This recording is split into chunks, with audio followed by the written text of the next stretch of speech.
Welcome back to our discussion on the pelvic floor. I'm here with Dr. Elizabeth Brown and Clarice Simpson, physical therapist. In this section, our conversation turns to pregnancy and postpartum recovery, including what pelvic floor changes to expect, when to seek care, and how physical therapy can help. So, Dr. Brown, what role does the pelvic floor play during pregnancy and postpartum? So it plays a very important role in supporting the growing fetus, which, the pelvic floor is essential to that support system. So not only is it taking on the role of helping bladder, bowel function, it's now supporting a pregnancy, essentially. So there are many musculoskeletal changes that the woman's body undergoes in pregnancy, such as a change in the center of gravity and kind of the shape of the lower back and how our pelvis tilts. There's also hormone changes that causes more stretching of our ligaments and joints, and so the the pelvic floor has to sustain the weight and support the pelvis throughout pregnancy, and then through birth. And with a vaginal delivery, the pelvic floor stretches a massive amount, and then postpartum, it's going to take a while for that pelvic floor to kind of heal and regain strength. And depending on if someone is breastfeeding, those hormones that contribute to the increased stretch in the muscles might stay around a bit longer. But that's just a surface view of some of the changes that can happen. Well, certainly, there are many musculoskeletal changes that women are experiencing during pregnancy and postpartum. What symptoms in particular might trigger a woman to think that she should see a pelvic floor therapist specialist? If someone is coming to see me and just for a consultation, they're not in pain yet, I emphasize building the team around them. So I say, establish care with a pelvic floor physical therapist, because I think it's essential to have someone who knows you early in pregnancy or even pre-pregnancy, during, and then after, because it's a continuum. So I think having guidance throughout that process is really important. And then symptoms that are concerning to me as a physician would be significant pain, either low back pain, pelvic pain. I just want to make sure the bone is healthy. If we can build strength around the pelvis or back to make the patient more comfortable, that's really important. And then other symptoms like um, bleeding would be something I would definitely want the patient to go see their obstetrician for. Or I think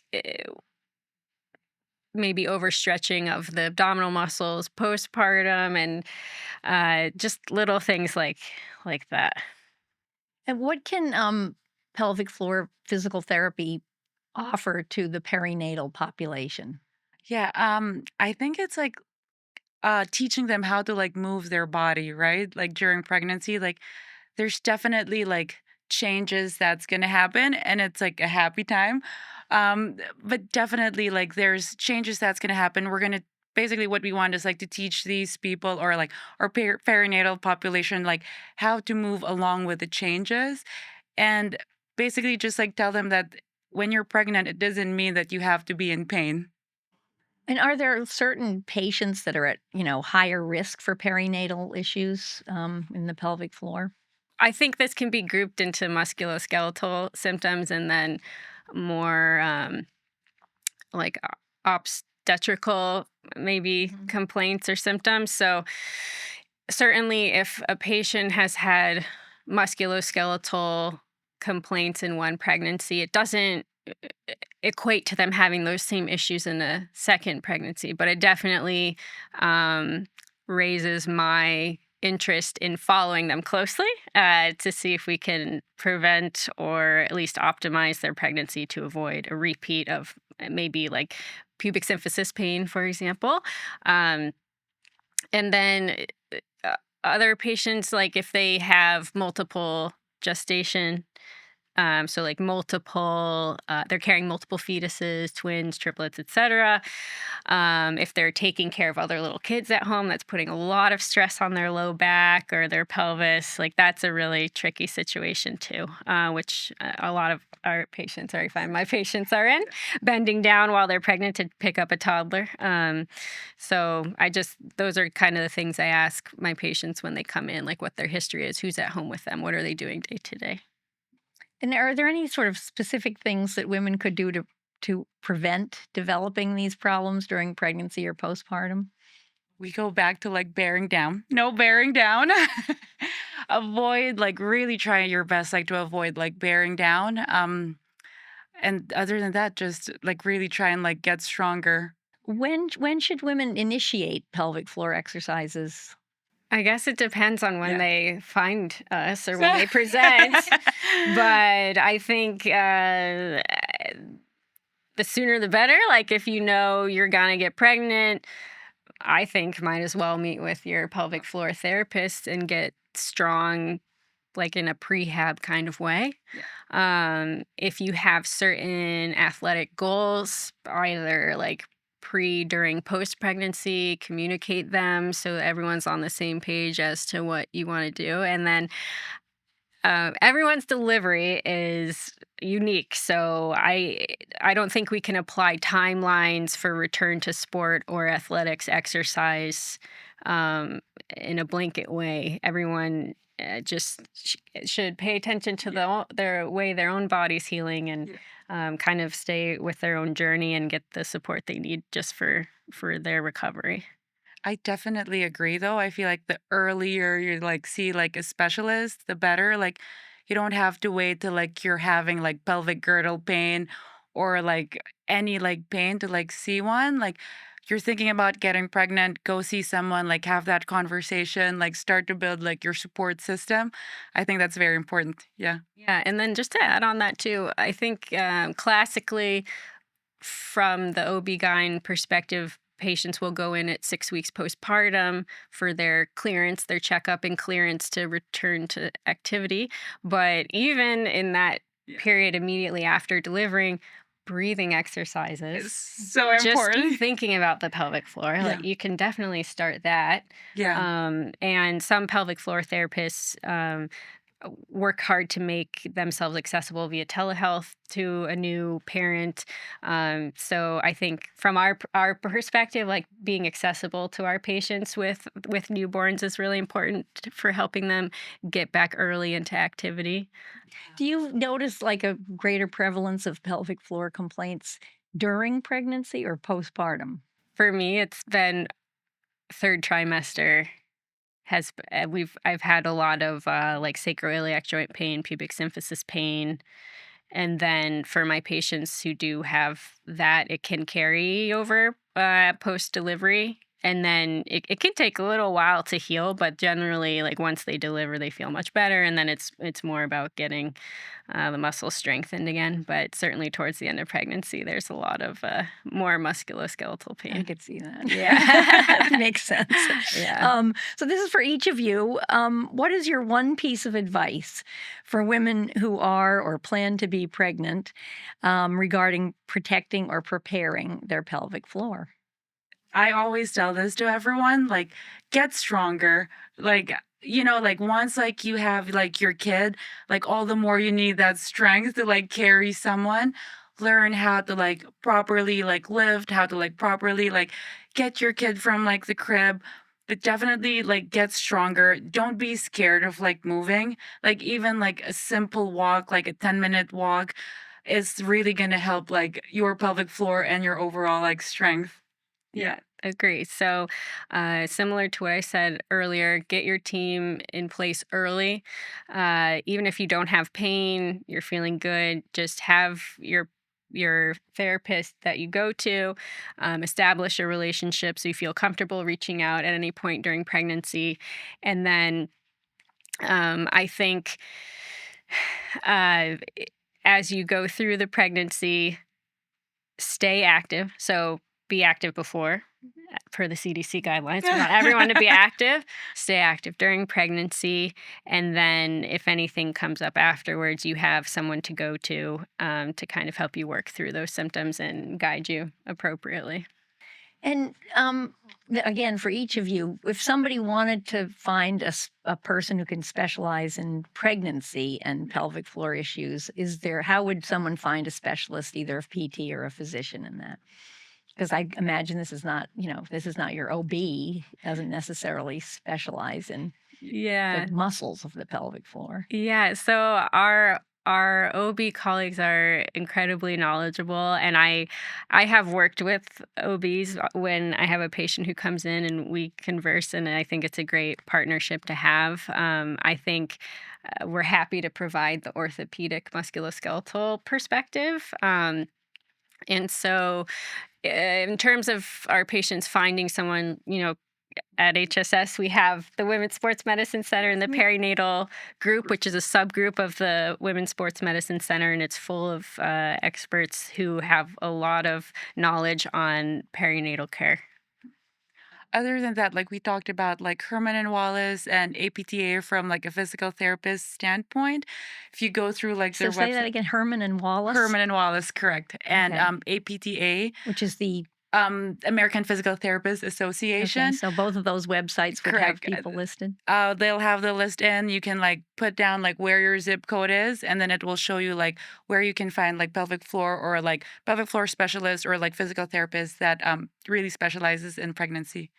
Dr. Brown, when a patient comes in for a pelvic floor evaluation, what can they expect? I appreciate this question because I feel like sometimes it's a black box, but I'd love for people to know what to expect. So, for me, I take a full history and I want to hear everything about pelvic pain, the patient's history, any uh, gynecologic, gastrointestinal, urologic, so bowel, bladder, um, history.